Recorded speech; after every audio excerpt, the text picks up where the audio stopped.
Kalau di FKIP Pak Bowo, nama masjidnya kita sebut Balai Kasunyatan. Nah, Kasunyatan itu pusat pendidikan dan pengembangan keilmuan pada zaman Kesultanan dulu.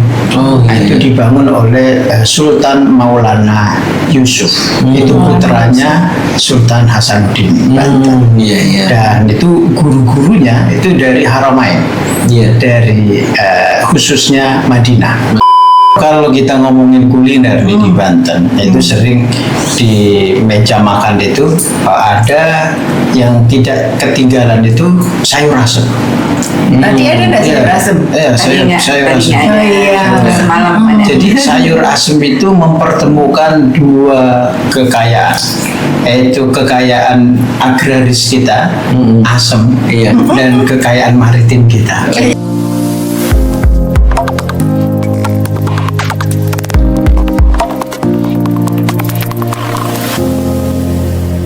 Assalamualaikum warahmatullahi wabarakatuh.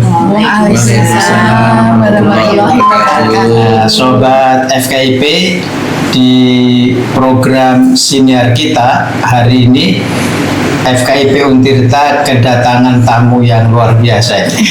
Terima kasih Pak Dika. Ada Pak Dr. Bowo Sugiarto, ini dari Universitas 11 Malang.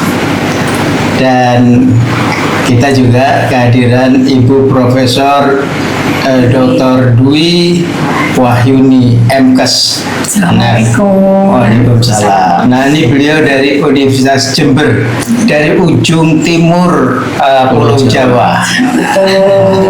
Nah, hari ini juga kita ada Kaprodi Pendidikan Biologi, Ibu Dr. Waalaikumsalam warahmatullahi. Ini udah 2 hari ya di Banten. Iya, betul. Nah, ini Banten ini perlu kita kenalkan, sangat kaya dengan sumber daya alam. Kalau kita punya samudra Indonesia di selatan, kita ada Selat Sunda yang menghubungkan Pulau Jawa dan Sumatera. Kita juga ada Laut Jawa. Dan nah ini yang paling dekat, kita punya Teluk Banten. Teluk Banten. Ini yang dulu menjadi pusat perdagangan internasional. Dia teluk dan di ada pulau-pulau kecil di sekitarnya, sehingga itu yang namanya gelombang itu bisa teratasi dengan pulau-pulau kecil. Pulaunya ada 1000 enggak ya?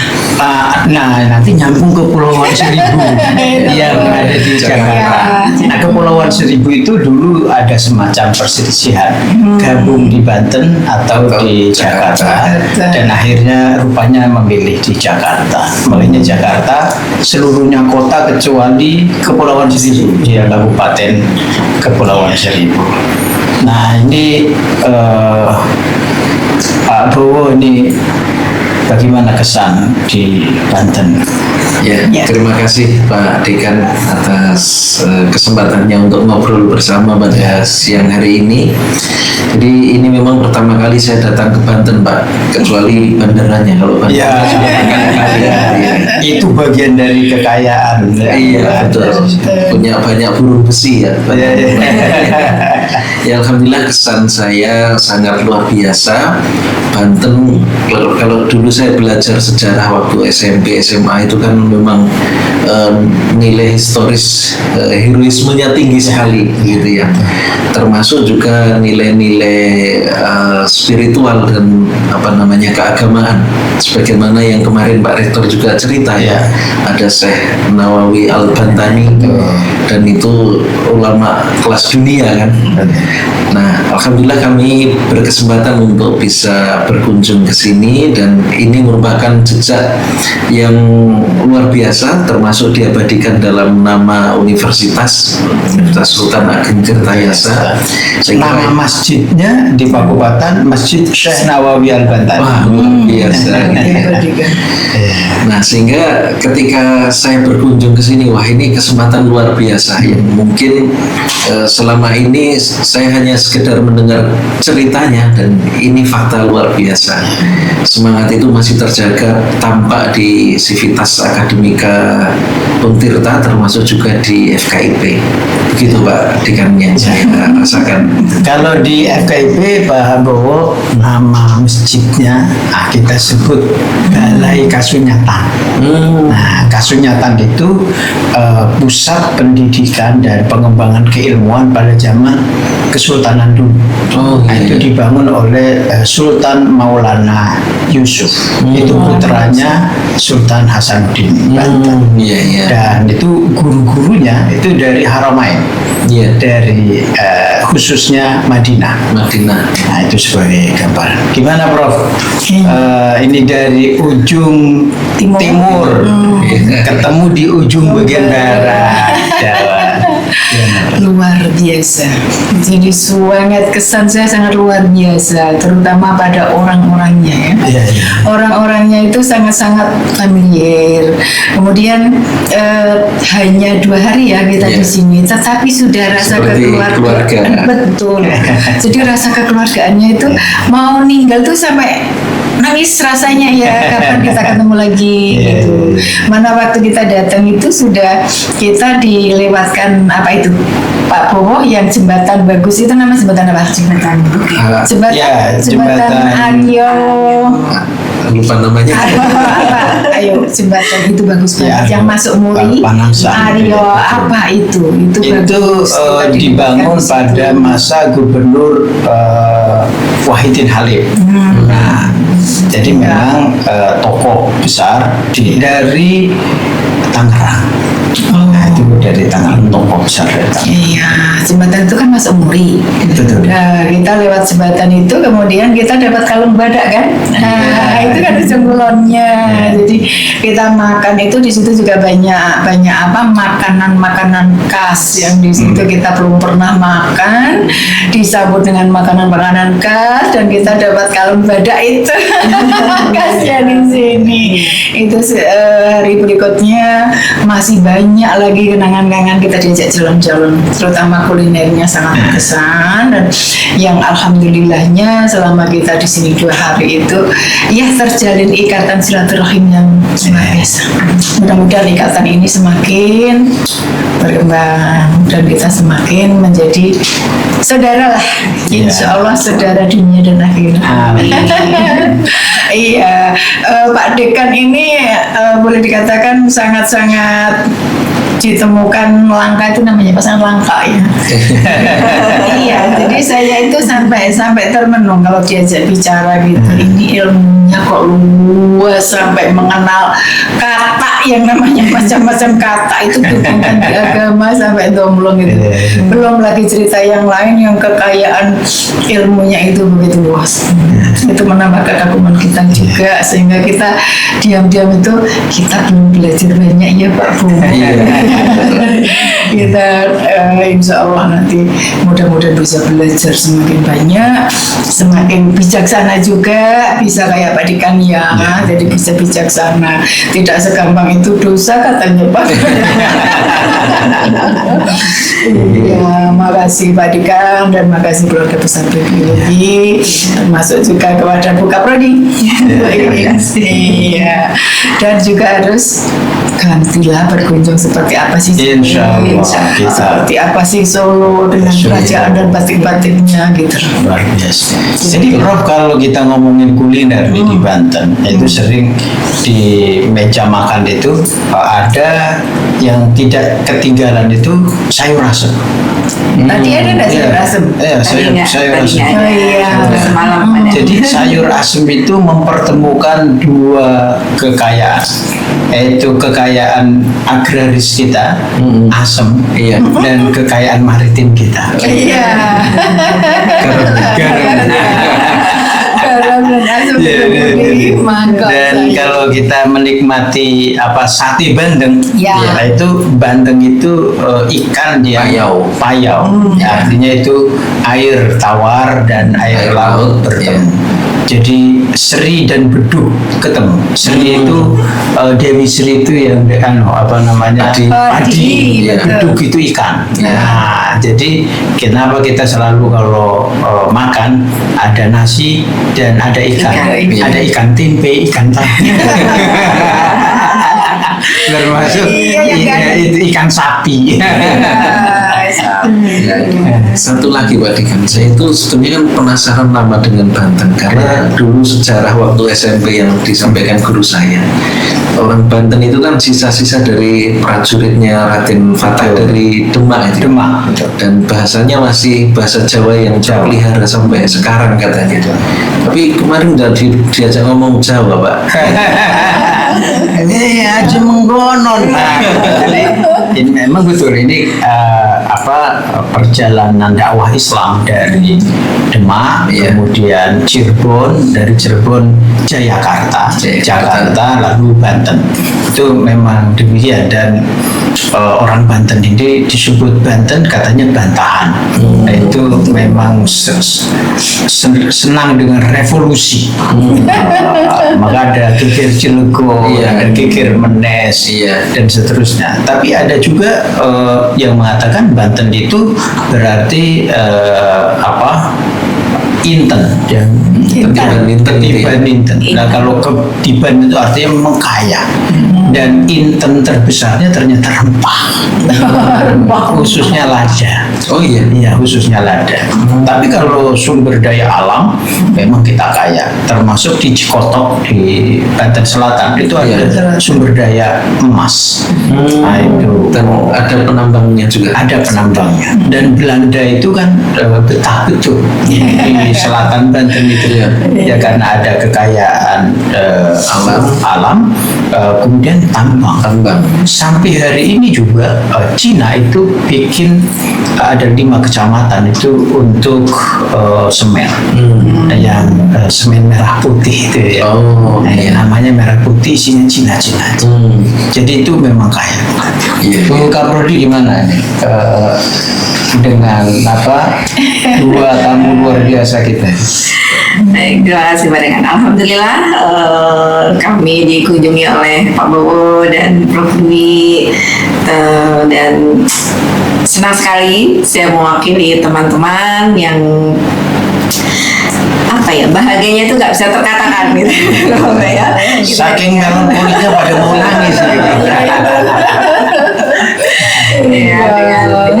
dengan cerita-ceritanya, dengan masukan-masukannya yang bisa membangkitkan semangat kami untuk terus meningkatkan kompetensi akademik kami gitu ya. Mudah-mudahan dengan kedatangan Pak Bowo dan Prof. Dwi itu bisa membawa perubahan di segala bidang, terutama untuk kemajuan pendidikan biologi dan FKIP serta UNTIRTA. Di teman-teman biologi ini ada yang senang burung. Di Banten ada pulau burung.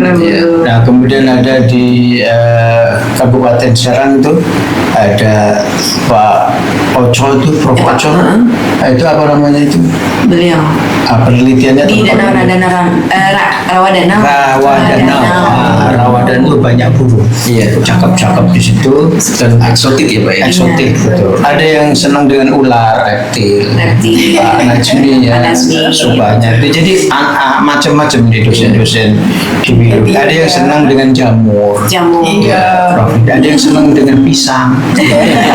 Lalu digambarkan bahwa pisang ini bukan hanya makanan biasa, ini adalah makanan penduduk surga. Jadi ini memang biologi ini banyak ragam. Ada juga sekarang lagi merana ke talas bening Pak.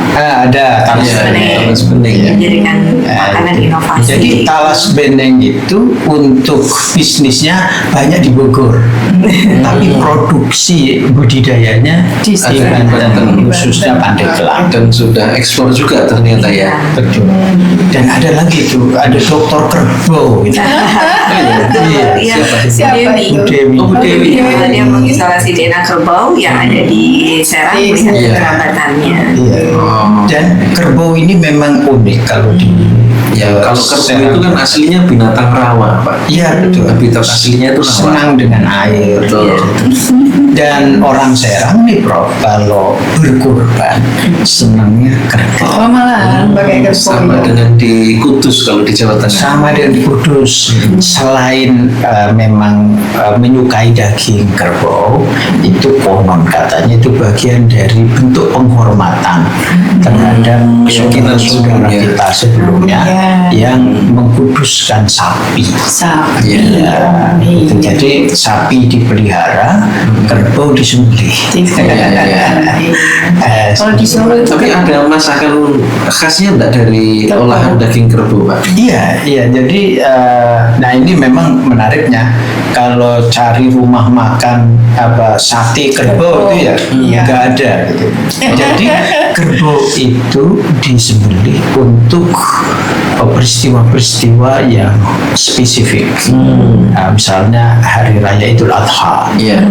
ada pesta perkawinan, dan seterusnya. Jadi, Iya, iya. jadi dan kerbau itu lebih mahal. Iya, pasti. lebih mahal dari sapi ya. Lebih mahal. Dari sapi, karena itu daging kerbau dianggap untuk kaum di have Kalangan atas lah. atas ya. Nah, Ya, kalau di Kudus itu bahkan yang dikonsumsi sehari-hari itu daging kerbau. Kalau di sana itu ada pindang kerbau, ada soto Iya. kerbau. Iya. Itu khas. Kalau saya ke Kudus itu nyarinya itu dulu. Karena kalau sapi sama seperti tadi Udah konsepnya biasa. karena menghargai keyakinan sebelumnya yang mengkuduskan sapi tadi. iya, kan kalau mengkuduskan itu dikudus. Iya. Kalau di Banten berarti membantenkan. Tapi yang dibantenkan jadi kerbau, Pak. Karena kalau dalam bahasa Jawa Banten itu maknanya tumbal. Tumbal. Iya. Itu dalam bahasa Jawa Banten bermakna Ya, tumbal. tumbal. Dan itu kalau melihat sejarah yang lebih jauh lagi, Iya. itu Gajah Mada, quote unquote ditumbalkan, dikirim ke wilayah barat Jawa ini, Iya. ya berarti di Sunda Kelapa, Iya. yaitu bagian dari Banten. Iya. Karena sebenarnya dia ini tidak diselangi saat itu, tapi ditugasi dengan tugas mulia dan ikrarnya menyatukan Nusantara. Dan dilalahnya sukses dia. Iya. Ya kan? Dan Jakarta itu disebut Jakarta karena Jayakarta. Iya. Artinya menang, gitu. Kota Jaya. kemenangan. Iya betul. Kota kemenangan. Nah, gimana Bu Im? Jadi sekarang plong. Terbebas dari belenggu ya. Dan kita Iya. tadi itu Prof itu tagline-nya biologi. Salam konservasi, salam Salam lestari. lestari. Salam buka prodi ya. Ini ke depan harus buka. Iya. Pak Bowo ya, Prof. Ini ada prodi S2 biologi ini harus dirancang. Ya kemarin pesan dari alumni begitu, Pak. Ya, gitu. Ya mudah-mudahan kalau dibuka prosesnya lancar dan Lancar. minatnya juga tinggi, animo masyarakat. Iya, supaya kita kesini Berlanjut. lagi ya. Iya. Nah, gini, Prof, ada closing statement Iya. untuk kita ini. Biar ini anggaplah kita ini kan memang muda-muda juga kan. Semua orang kita, Pak. Ya, muda-muda ini mendapatkan pencerahan dari senior. Iya, kalau dari Pak Bowo monggo apa statement closingnya? Iya, kalau bagi saya yang paling utama itu adalah silaturahim. Ya. Jadi menambah persaudaraan, menambah teman itu bagi saya nilainya sudah tak tergantikan dengan yang lain. Nah, adapun yang lainnya di situ ada tugas yang kita jalani sesuai dengan amanah yang diberikan kepada kita. Rezeki yang lain nanti bisa kita tambah sehat, panjang umur dan sebagainya. Itu saya kira menjadi ekses atau ya rezeki lah yang bisa kita dapatkan dari silaturahim ini. Dan mudah-mudahan nanti seperti yang tadi disampaikan Bu Dwi, kita bisa ketemu lagi. Mungkin ada kesempatan ke Solo atau ke Jember. Nah, nanti bisa mendalami apa yang ada di Solo, yang ada di Jember. Saya kira itu silaturahim tetap yang paling utama. Sobat FKIP, ini pertemuan yang luar biasa di timur ada Jember, di bagian barat ada Banten, di tengah-tengahnya ada Solo. Meskipun kita berbeda posisi, kita harus tetap jaga silaturahmi. Karena dengan silaturahmi Indonesia menjadi lebih kuat. Dan nanti insya Allah prodi biologi akan terus unggul dan berjaya. Semakin semangat, semakin maju, semakin jaya, dan kita juga semakin akrab. Amin. Gitu. Baik, terima kasih Sobat FEC. Kita ketemu di kesempatan yang berbeda. Assalamualaikum warahmatullahi wabarakatuh.